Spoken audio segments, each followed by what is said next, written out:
오늘 주시는 하나님 말씀 호세아서 13장입니다. 1절부터 16절까지 한 절씩 읽겠습니다. 에브라임이 말을 하면 사람들이 떨었도다. 그가 이스라엘 중에서 자기를 높이더니 바알로 말미암아 범죄함으로 망하였거늘. 이제도 그들은 더욱 범죄하여 그 은으로 자기를 위하여 우상을 부어 만들되 자기의 정교함을 따라 우상을 만들었으며 그것은 다 은장색이 만든 것이거늘. 그들은 그것에 대하여 말하기를 제사를 드리는 자는 송아지와 입을 맞출 것이라 하도다. 이러므로 그들은 아침 구름 같으며 쉬 사라지는 이슬 같으며 다장마당에서 광풍에 날리는 죽정이 같으며 굴뚝에서 나가는 연기 같으리라. 그러나 애굽 땅에 있을 때부터 나는 내 하나님 여호와라. 나밖에 내가 다른 신을 알지 말 것이라. 나 외에는 구원자가 없느니라. 내가 광야 마른 땅에서 너를 알았거늘. 그들이 먹여준 대로 배가 불렀고 배가 부르니 그들의 마음이 교만하여 이로 말미암아 나를 잊었느니라. 그러므로 내가 그들에게 사자 같고 길가에서 기다리는 표범 같으니라. 내가 새끼 잃은 곰같이 그들을 만나 그의 염통 거풀을 찢고 거기서 암사자같이 그들을 삼키리라. 들짐승이 그들을 찢으리라. 이스라엘아, 내가 패망하였나니 이는 너를 도와주는 나를 대적함이니라. 전에 내가 이르기를 내게 왕과 지도자들을 주소서 하였느니라. 내 모든 성읍에서 너를 구원할 자 곧 내 왕이 이제 어디 있으며 내 재판장들이 어디 있느냐. 내가 분노함으로 내게 왕을 주고 진노함으로 패하였노라. 에브라임의 불의가 봉함되었고 그 죄가 저장되었나니 해산하는 여인의 어려움이 그에게 임하리라. 그는 지혜 없는 자식이로다. 해산할 때가 되어도 그가 나오지 못하느니라. 내가 그들을 수월의 권세에서 속량하며 사망에서 구속하리니 사망아 내 재앙이 어디 있느냐. 수월아 내 멸망이 어디 있느냐. 뉘우침이 내 눈 앞에서 숨으리라. 그가 비록 형제 중에서 결실하나 동풍이 오리니 곧 광야에서 일어나는 여호와의 바람이라. 그의 근원이 마르며 그의 샘이 마르고 그 쌓아둔 바 모든 보배의 그릇이 약탈되리로다. 사마리아가 그들의 하나님을 배반하였으므로 형벌을 당하여 칼에 엎드러질 것이요 그 어린 아이는 부서뜨려지며 아이의 여인은 배가 갈라지리라. 아멘. 록펠러를 아실 것입니다. 미국 석유시장의 90% 이상을 독점해서 아주 큰 부자가 되었던 사람이죠. 한 기자가 록펠러한테 물었답니다. 당신은 세상에서 가장 큰 부자인데 도대체 얼마만큼의 돈이 있어야 만족하시겠습니까? 이 질문을 받은 록펠러는 대답했답니다. 조금만 더요. 조금만 더. 이게 모든 사람 안에 있습니다. 저와 여러분 안에도 조금만 더라고 하는 생각이 있죠. 그런데 문제는 조금만 더가 아니라 조금만 더가 무엇을 향해 있느냐 하는 것입니다. 자, 오늘 본문 1절과 2절 전반절을 보겠습니다. 에브라임이 말을 하면 사람들이 떨었도다. 그가 이스라엘 중에서 자기를 높이더니 바알로 말미암아 범죄함으로 망하였거늘. 이제도 그들은 더욱 범죄하여 그 은으로 자기를 위하여 우상을 부어 만들되. 에브라임이 말을 하면 사람들이 떨었다라고 얘기합니다. 그러니까 에브라임의 그 힘, 위세가 대단했다는 거죠. 에브라임 지파는 북이스라엘 10개의 지파 중에 가장 힘이 센, 위세가 당당한 지파였습니다. 그래서 그냥 에브라임이라고 얘기하면 북이스라엘 전체를 이야기하는 단어가 될 정도로 에브라임의 힘이 대단했던 거죠. 그 에브라임의 시작을 보면 요셉이 낳은 아들 므낫세와 에브라임인데 므낫세가 형이지요. 에브라임이 둘째죠. 근데 그 장자의 복을 이 둘째 에브라임이 받았습니다.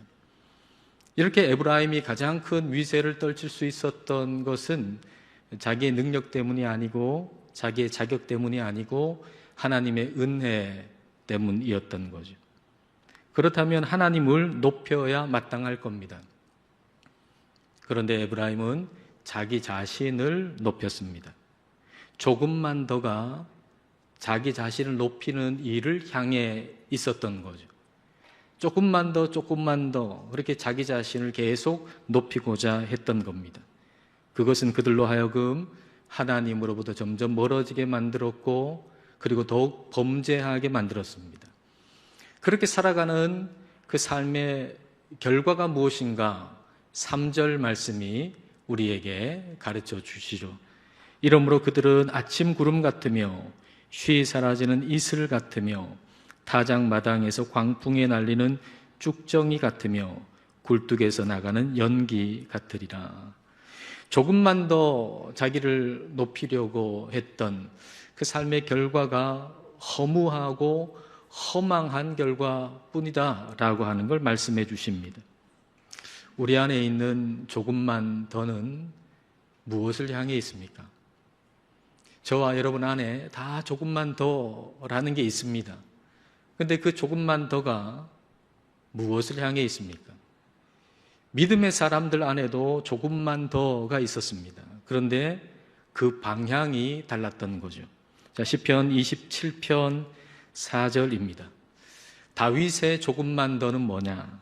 내가 여호와께 바라는 한 가지 일, 그것을 구하리니 곧 내가 내 평생에 여호와의 집에 살면서 여호와의 아름다움을 바라보며 그의 성전에서 사모하는 그것이라.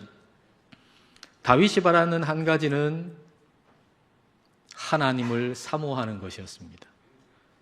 하나님을 사랑하는 것이었습니다. 다윗 안에 있던 조금만 더는 하나님을 사랑하는 것을 향해 있었습니다. 그러니까 다윗이 그 일생 동안에 꼭 한 가지 원하는 것, 그것은 하나님을 더욱 사랑하는 것이었습니다. 바울도 빌립보서에서 이 다윗이 고백한 것과 비슷한 고백을 드렸습니다. 빌립보서 3장 13절 말씀입니다. 형제들아, 나는 아직 내가 잡은 줄로 여기지 아니하고 오직 한 가지 일이란 말입니다. One thing, 오직 한 가지 일, 즉 뒤에 있는 것은 잊어버리고 앞에 있는 것을 잡으려고. 내가 아직 잡은 줄로 여기지 않는다. 다시 말하면 내 안에 조금만 더가 있단 말이에요. 이미 잡은 줄로 생각하면 조금만 더가 있을 필요가 없잖아요. 내가 근데 잡은 줄로 생각하지 않는다. 내 안에 조금만 더가 있다. 근데 그 조금만 더가 뭐냐? 그 한 가지가 뭐냐? 뒤에 있는 것은 잊어버리고 앞에 있는 걸 잡는 것이다 라고 말해요. 뒤에 있는 것은 뭘까요? 뒤에 있는 것이란 지금까지 자랑스럽게 여겨왔던 거죠. 좋은 가문, 좋은 학벌, 그리고 도덕적으로나 종교적으로나 자부심을 가질 수 있었던 그런 것들. 그것들에 대해서 지금까지는 조금만 더였거든요.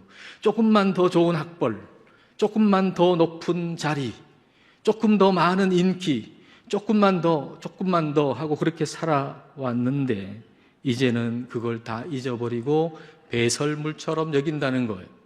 그리고 이제는 그 조금만 더를 예수 그리스도를 향해 가진다는 얘기죠. 조금만 더, 그걸 다른 게 아니라 예수 그리스도를 향해 가진다는 거예요. 내가 죄인 되었을 때, 내가 알지 못하고 그리스도를 대적했을 때 나를 사랑하신 예수 그리스도를 더욱 사랑하는 것, 그게 내 남은 생애 가운데 유일하게 해야 할 한 가지 일이다 라고 사도 바울은 고백하고 있는 겁니다. 성령님께서 오늘 저와 여러분에게 말씀하십니다. 하나님이 너에게 주신 모든 것을 가지고 하나님을 더욱 사랑하라.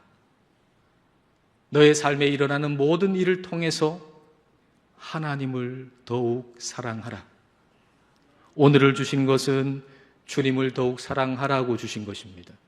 우리에게 필요한 물질을 주신 것은 그걸 가지고 하나님을 더욱 사랑하라고 주신 것입니다. 우리의 삶에서 모든 만남과 일어나는 모든 일들도 그걸 통해서 우리 주님을 더욱 사랑하라고 그 일을 우리에게 주신 것입니다. 사랑에서 더욱 사랑으로 가야 합니다. 사랑에서 더욱 사랑으로 나아가야 합니다. 자, 4절부터 6절까지 말씀입니다. 그러나 애굽 땅에 있을 때부터 나는 내 하나님 여호와라. 나밖에 내가 다른 신을 알지 말 것이라. 나 외에는 구원자가 없느니라. 내가 광야 마른 땅에서 너를 알았거늘.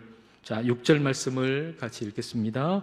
그들이 먹여준 대로 배가 불렀고 배가 부르니 그들의 마음이 교만하여 이로 말미암아 나를 잊었느니라.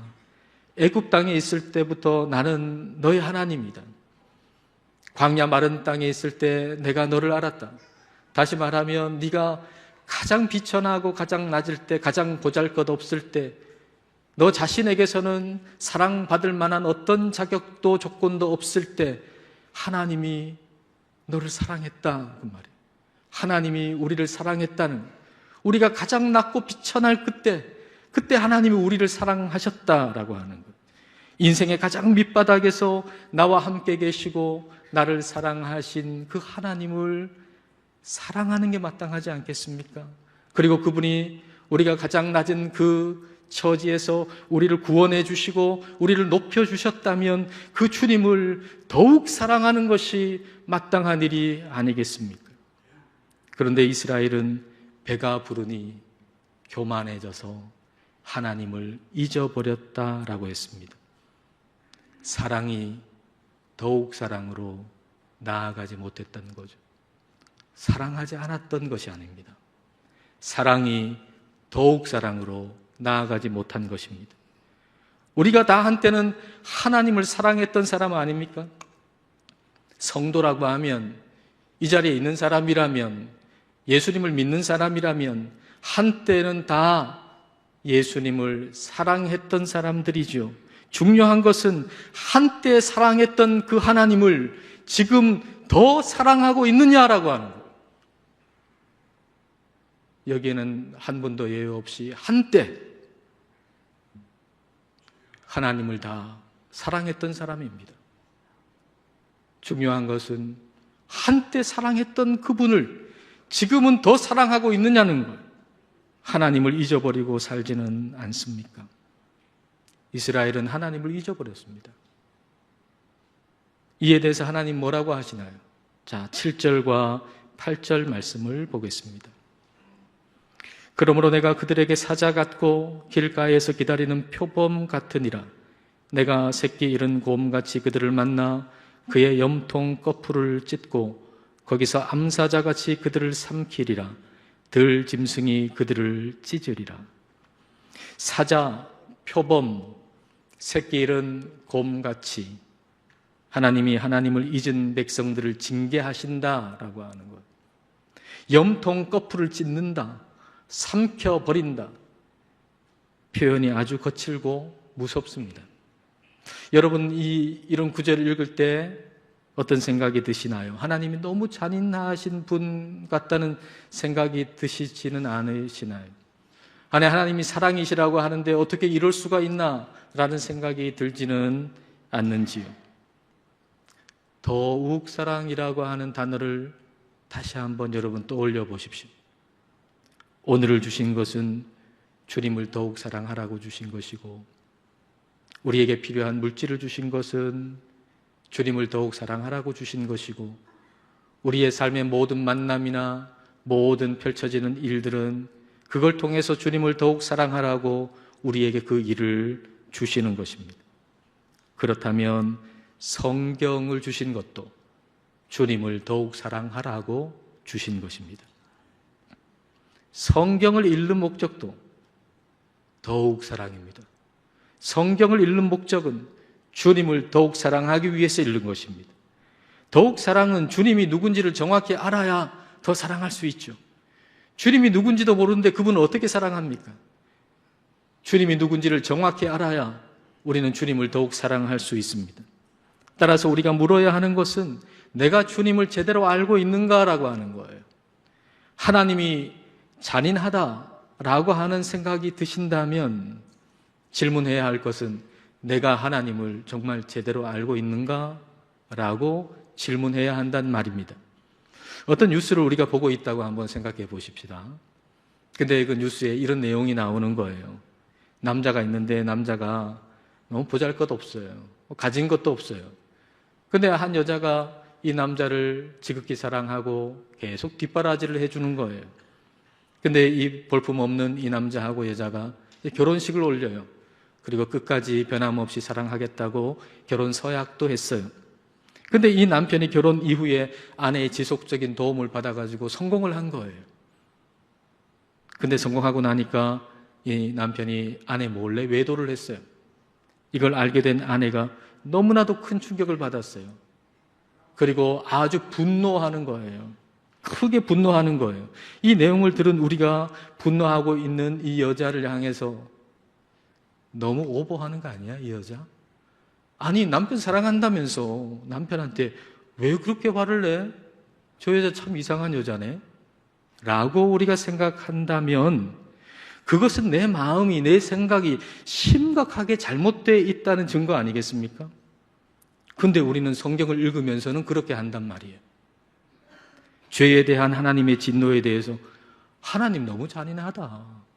아니, 하나님 사랑이라고 하시면서 어떻게 이럴 수가 있나? 라고 우리는 생각하거든요. 이것은 우리가 죄에 대해서 너무나도 무디어져 있고 그리고 우리의 마음이 너무나도 심각하게 부패해져 있다는 말이 아니겠습니까? 그러므로 하나님을 흔들지 말고 내 마음을, 나를 흔들어 깨워야죠. 그런데 우리는 자꾸 성경을 흔든단 말이에요. 자꾸 하나님을 흔든단 말이에요. 실제로 흔들어야 될 건 난데 나를 흔들어 깨워야 한단 말이에요. 우리에게 거부감이 일어나는, 우리에게 거부감을 일으키는 성경의 말씀을, 성경의 구절이 있다면 그 말씀 앞에 우리는 이렇게 기도해야 할 겁니다. 주님, 제가 죄에 대한 감각이 너무나도 무디어져 있고 제 마음이 심각하게 부패해져 있습니다.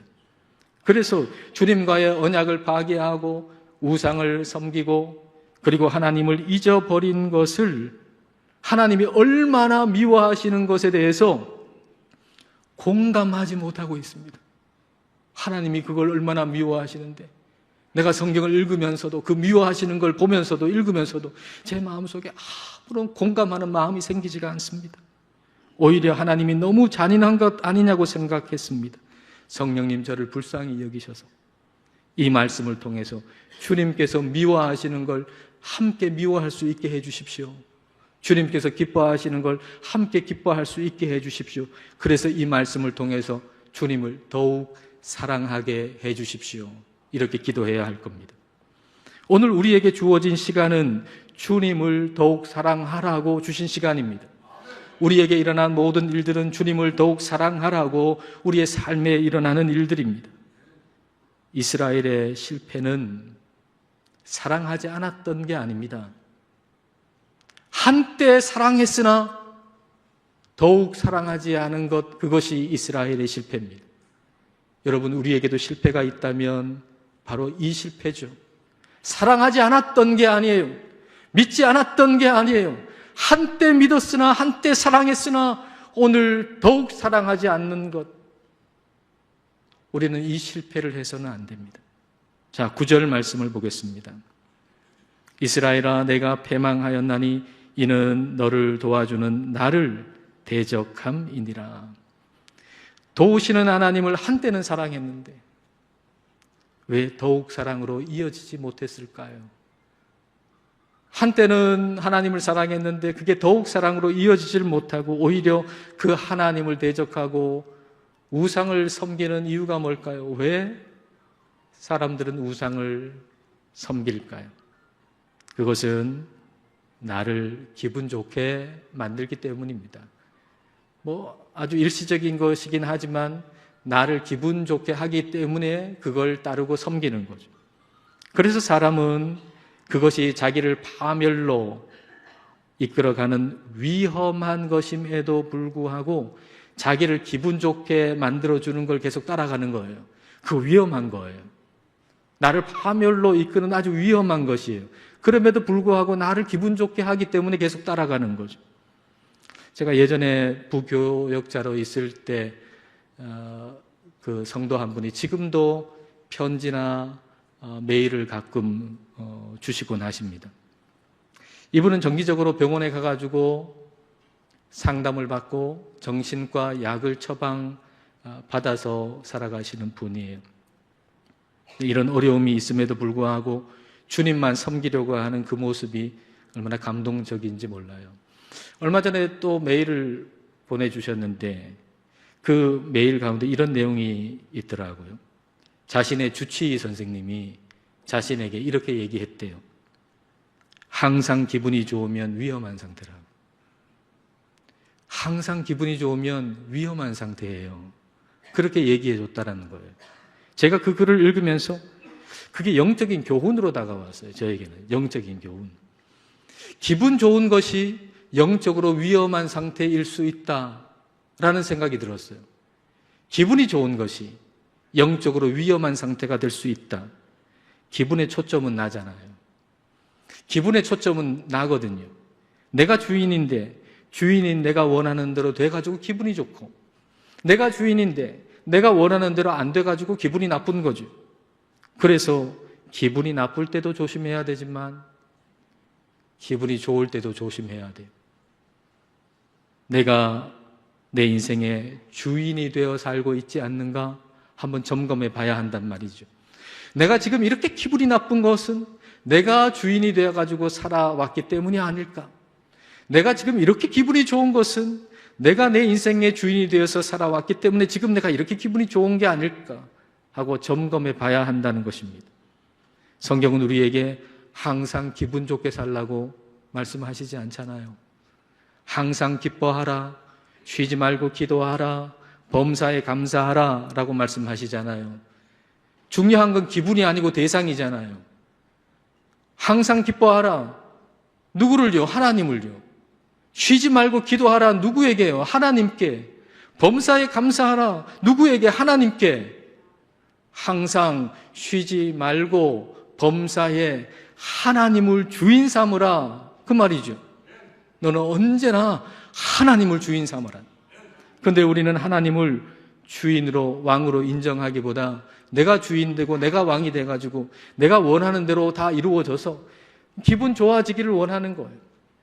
이스라엘 백성들도 똑같은 걸 원했던 거죠. 10절과 11절 말씀입니다. 전에 내가 이르기를 내게 왕과 지도자들을 주소서 하였느니라. 내 모든 성읍에서 너를 구원할 자 곧 내 왕이 이제 어디 있으며 내 재판장들이 어디 있느냐. 내가 분노함으로 내게 왕을 주고 진노함으로 패하였노라.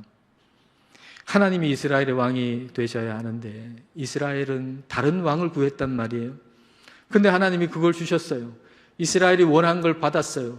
이스라엘이 원하는 걸 받았는데 그것 때문에 하나님하고 더 가까워진 게 아니고 하나님하고 더 멀어졌단 말입니다. 우리의 목표는 더욱 사랑이어야 합니다. 따라서 무엇을 구하더라도 그로 인해서 주님을 더욱 사랑하게 될 것인가를 물어야 합니다.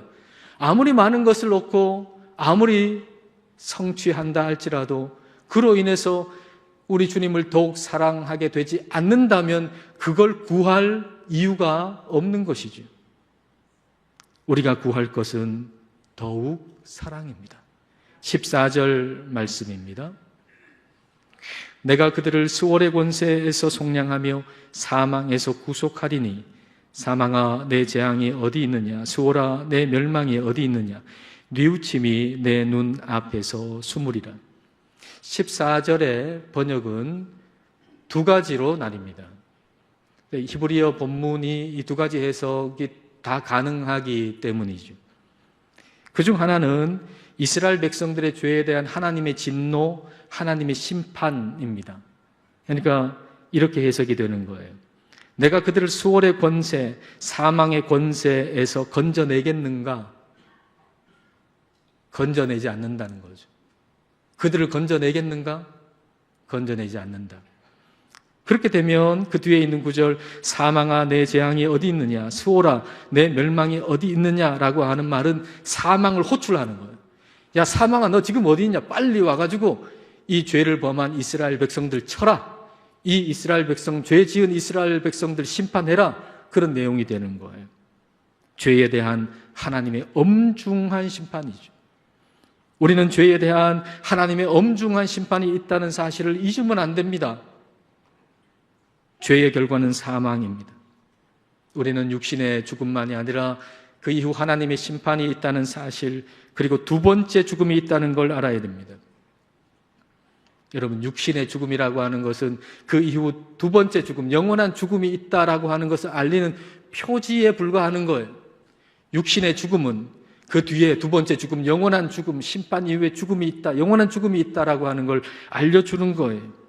모든 죄인은 첫 번째 육신의 죽음뿐만 아니라 두 번째 영원한 죽음을 맞이해야 할 운명입니다. 그게 기본값이고 그게 디폴트 값이에요. 모든 죄인은 다 육신만 죽는 것이 아니라 그 이후 하나님의 심판과 두 번째 영원한 죽음이 있는 거예요. 그러나 예수 그리스도께서 이 모든 걸 다 바꾸셨어요. 우리 예수님께서 이 모든 걸 다 바꾸셨어요. 그래서 이 구절의 두 번째 해석이 가능해지는 거죠. 그 두 번째 해석이 바로 우리가 가지고 있는 개역 개정판의 번역이고요. 그건 그리스도의 승리로 번역을 할 수 있는 거죠. 그리고 사도 바울이 이 구절을 가지고서 그리스도의 승리를 고린도전서 15장에서 노래하는 거예요. 자, 고린도전서 15장 55절, 57절입니다. 자, 다 함께 읽겠습니다. 사망아, 너의 승리가 어디 있느냐? 사망아, 내가 쏘는 것이 어디 있느냐? 우리 주 예수 그리스도로 말미암아 우리에게 승리를 주시는 하나님께 감사하노니. 우리의 죄에 대한 심판의 도구로 쓰여야 할 그 사망, 그 죽음을 그리스도께서 무너뜨리신 거예요. 우리를 파멸할 죽음을 그리스도께서 파멸시키신 것입니다.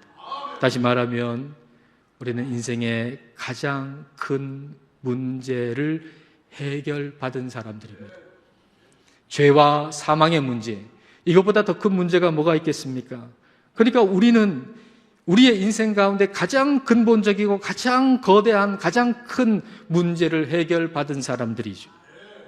여러분, 지금 여러분에게 가장 큰 문제는 뭡니까? 눈앞에 있는 문제죠. 눈앞에 있는 문제. 그래서 우리는 그 문제를 해결해 달라고만 기도합니다. 근데 그 문제가 내가 생각한 시간에 내가 생각한 방식대로 이루어지지 않으면 우리는 하나님을 의심합니다. 그래서 기도하고 나서 하나님하고 멀어지는 이 기이한 현상이 일어나는 거죠. 아니, 하나님께 기도하고 하나님으로부터 멀어지는 이 놀라운 일이 말입니다. 교회 안에서 일어나고 성도 안에서 일어난단 말입니다. 우리가 잊어서는 안 되는 사실은 우리는 가장 큰 문제를 이미 해결받은 사람들이라는 사실입니다. 죄와 사망의 문제, 가장 큰 문제를 이미 해결받은 사람들이 저와 여러분이에요. 가장 큰 문제를 해결해 주신 분이 더 작은 문제를 풀지 못하시겠습니까? 수학을 전공하는 대학생이 초등학교 산수 문제를 풀지 못하겠습니까?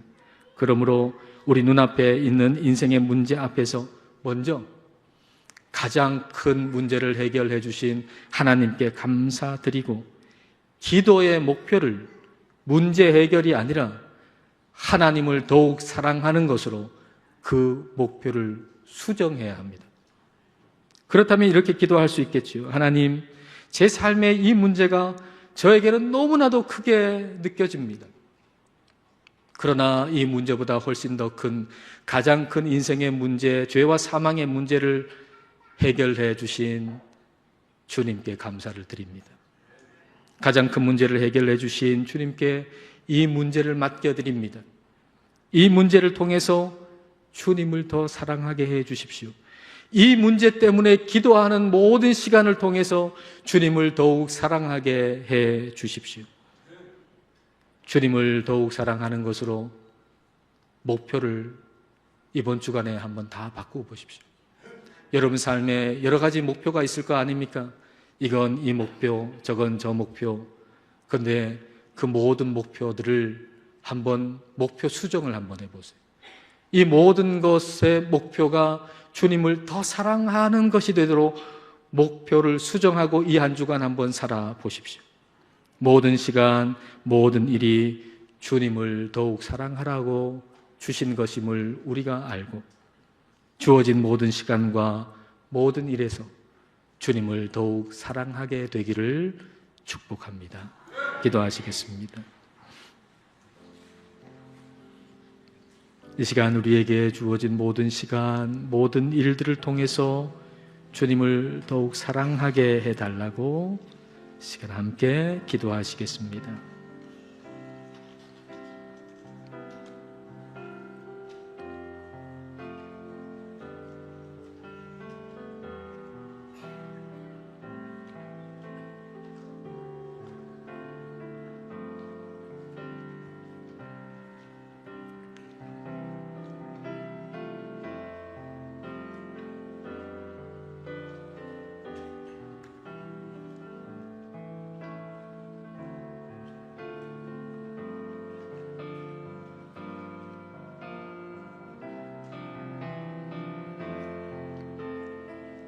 우리를 끝까지 사랑하시는 하나님 아버지, 오늘도 변함없는 은혜를 베풀어 주심을 감사드립니다. 그럼에도 주님을 더욱 사랑하지 못했음을 고백합니다. 우리 안에 조금만 더라는 욕망이 에브라임처럼 자신을 높이는 대로 향해 있었습니다. 그리하여 한때 하나님을 사랑했으나 더욱 사랑하는 대로 나아가지 못했습니다. 성령 하나님, 우리의 열망의 방향을 주님을 더욱 사랑하는 대로 바꾸어 주옵소서. 우리에게 주신 모든 시간, 모든 일들과 모든 만남들이 주님을 더욱 사랑하라고 주신 것임을 잊지 않게 하옵소서. 주님, 우리 눈앞에 직면한 문제들 앞에서 문제 해결에만 집착하지 않게 하시고 인생의 가장 본질적이고 거대한 문제, 죄와 죽음의 문제를 해결해 주신 예수 그리스도를 바라보게 하옵소서. 그리하여 그 문제, 그 고난과 기도의 과정을 통해서 주님을 더욱 사랑하는 자리로 나아가게 하옵소서. 예수님 이름으로 기도드립니다. 아멘.